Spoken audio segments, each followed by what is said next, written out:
Welcome to This Explainer. Today, we're taking a seriously fascinating spatial journey. We are going to travel from the very outermost layer of human skin, literally right on the surface, down into the absolute deepest tissues. It's essentially an outside-in journey through your body's largest organ, and we're going to decode the real science of skincare using some incredible data and research. But before we start unpacking all those layers, let's just tackle a massive trend right off the bat. Can sweeping a stiff brush across your skin really erase cellulite? I mean, millions of people are doing it, right? But does it actually work? Well, this question is kind of the perfect starting point for our explainer today because it perfectly sets up the central tension we're going to explore. We're looking at the massive difference between surface-level skincare myths and deep tissue biological realities. So keep that question right in the back of your mind as we begin our descent. Okay, let's dive right into this. Starting at the very top. Layer 1, the surface barrier, also known as the stratum corneum. So a foundational concept in dermatology is something called transepidermal water loss, or TWL for short. Basically, this is the passive evaporation of water right through your epidermal barrier and out into the external environment. Now, why does this actually matter to us? Well, because retaining moisture is absolutely the foundation of skin health. Think of your skin barrier like a brick wall. When that wall is completely intact, TWL is low. The water stays locked inside, which keeps your skin hydrated, functional, and fully protected. But if that barrier gets compromised, water just passively escapes, and that leads to dryness, irritation, and honestly, a whole host of dermatological issues. What's truly fascinating about this classic 1985 dermatological study by Werner and Lindberg is how it actually illustrates this barrier dysfunction in real life. They looked at patients dealing with atopic dermatitis. That's a condition characterized by severe dry skin and eczema. Now, naturally, we'd expect transepidermal water loss to be sky high in those dry, scaly patches, right? But the researchers found something totally remarkable. TEW was significantly elevated even in the patient's clinically normal-looking skin. That is wild. It brilliantly shows us that barrier dysfunction isn't always something you can just see with the naked eye. It's a structural reality of the stratum corneum itself. Basically, that invisible loss of moisture is what entirely dictates the health of the surface. All right, moving on to layer 2, manipulating the surface. Now we're stepping down just a little bit to see how we actively manipulate this top layer to treat things like dullness. So, to get that glowing, super smooth complexion we all want, we intentionally remove the dead skin cells that are just lingering on the barrier. Chemical exfoliation uses acids or enzymes to literally dissolve the bonds between those dead skin cells so they can just be rinsed away. Physical exfoliation, on the other hand, relies on mechanical buffing. To go back to our brick wall analogy, it's basically the difference between melting the mortar right from between the bricks versus scraping it off with a heavy trowel. So the crucial point here is knowing exactly which tool to use. Decoding this chemical exfoliant alphabet gives us a really precise map. First, we've got AHAs, like glycolic and lactic acids. These are water-soluble, and they are fantastic for refining the surface and smoothing out fine lines. Then there's BHAs, primarily salicylic acid. These guys are oil-soluble, which means they can actually bypass surface oil to get down deep and clear out clogged pores. Next, we have PHAs.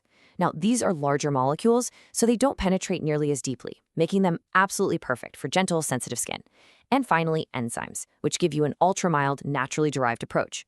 It all really comes down to matching the exact chemical compound to your skin's unique thickness and sensitivity.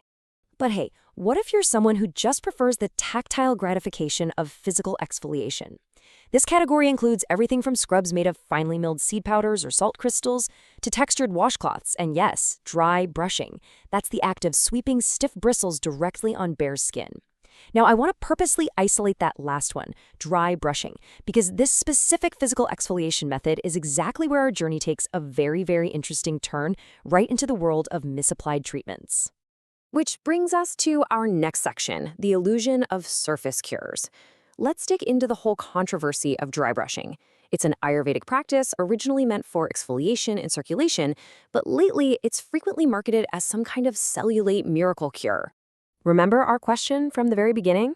Can dry brushing erase cellulite? Well, when we actually check the medical review by Healthline, we find a pretty striking conclusion, and I quote, "The answer is an emphatic no." Emphatic.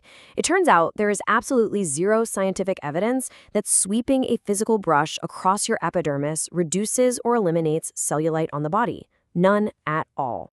So what's actually happening? Here's the exact mechanism behind the illusion.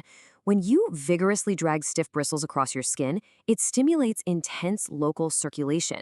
All that increased blood flow briefly plumps up your skin, and that temporary swelling literally masks the dimples for a short period of time. It creates this very convincing visual illusion of a cure without actually changing a single structural thing about the skin. You're just watching the temporary, fleeting results of localized blood flow. That's it. Let's move to and see how this builds in layer 3, beneath the surface. We're going deep down into the connective tissues now. First things first, let's normalize this with some hard, objective data. 80 to 90% of women develop cellulite in areas around the hips, buttocks, or thighs after puberty. 80 to 90%. It is an overwhelmingly normal structural reality of human biology. It is absolutely not a surface flaw that needs to be scrubbed away. And this brilliantly illustrates exactly what is happening beneath the surface. It is literally a mechanical push-pull battle. Top bands of connective tissue act like tight tethers, pulling the skin directly downward and attaching it firmly to the underlying muscle. Meanwhile, fat cells are naturally building up in the space between that muscle and the skin, pushing outward. So those rigid connective tethers refuse to release, keeping that downward pull, while the fat pushes up. The result of this deep tissue push-pull? It's that dimpled orange peel appearance that we call cellulite. A brush just sweeping across the surface of your skin simply cannot reach, let alone relax, those deep connective tethers. There's just no way. So what does work? Deep tissue solutions. Because cellulite is a deep structural reality tethered way below the skin, surface sweeping cannot work. We have to look at actual clinical deep tissue solutions. When we look at the clinical options, notice how every single one of these medical treatments targets the deep tissue, not the surface. Take subcision, for example, like the sulfina treatment. It's a minor surgery that literally uses a tiny blade to mechanically release those tough downward pulling bands, and the results from that can last 3 years or longer. Then there's laser therapy, like cellulase, that inserts a delicate laser fiber under the skin to physically break up those fibrous bands and simultaneously thicken the skin. You also have non-invasive options like radiofrequency, which heats the targeted tissues deep down, and electromagnetic shockwave therapy, which delivers acoustic shockwaves right into the tissue. The defining characteristic of all these evidence-based treatments is simple. They respect the anatomy. They go exactly to where the problem actually exists, the deep connective tethers. But interestingly enough, before we completely dismiss all surface treatments, there is one fascinating exception detailed in the Healthline research. While physical brushes fail entirely, specific topical chemistry actually can offer some measurable surface improvement. Studies show that creams containing caffeine and retinol, when used consistently twice a day over 3 months, improved the appearance of cellulite in 81% of participants. 81%! It's actually quite surprising, but it makes sense. Unlike a brush that just scratches at dead cells, retinol actively interacts with your skin's cellular turnover over time, and caffeine? It can locally dehydrate the fat cells. It's surface support, sure, but it's fueled by deep penetrating chemistry. Which brings us to our final thought. As you navigate the endless, overwhelming claims of the beauty and skincare industries, ask yourself this. Are you treating a deep structural reality with a surface-level illusion? Whether you're trying to maintain the precious moisture in your stratum corneum, choosing the exact right chemical acid to dissolve dead cells, or navigating the deep anatomical push-pull of cellulite, true understanding always comes from knowing the layers. Thank you so much for joining me on this incredible outside-in journey today. Catch you next time.